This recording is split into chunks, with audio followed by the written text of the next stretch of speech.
Right, welcome to episode 23.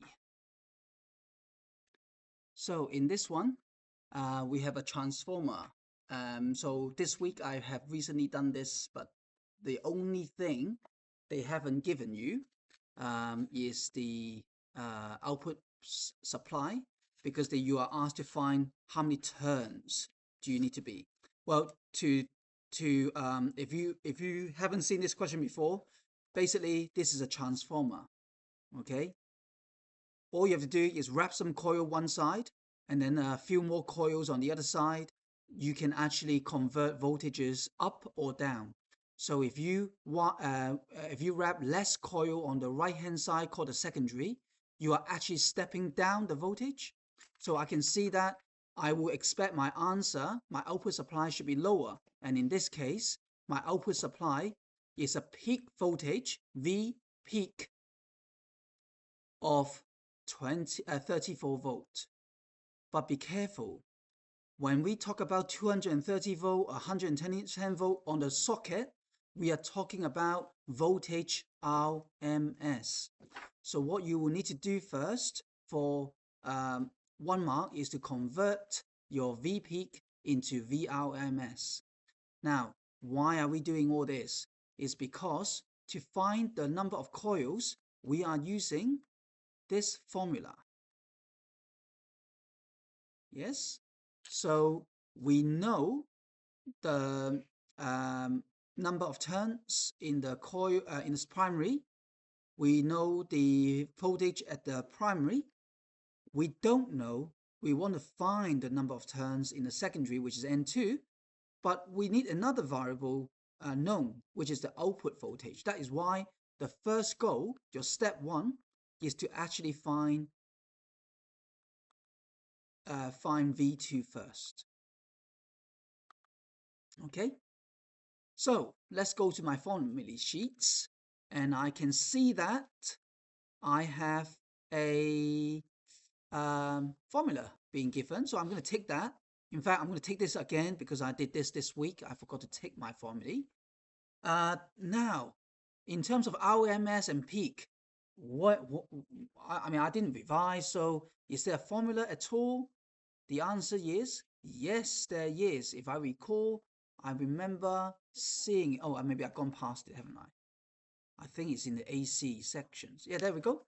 Look, peak voltage divided by root 2. Remember this root 2. It will help you a lot. Okay? So when you use a voltmeter, it's actually measuring RMS voltage. So to get a peak voltage, you have to times by root 2. Okay? So divide by root 2 to find the RMS. So let's do that then. So V2 in RMS is equal to 34 divided by root 2. What's that, everyone?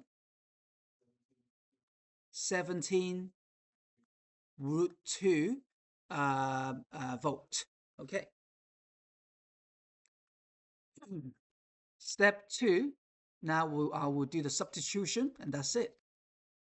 Now, because I'm looking for N2, my teachers used to say to me, if you are looking for that variable, you should have it in the numerator.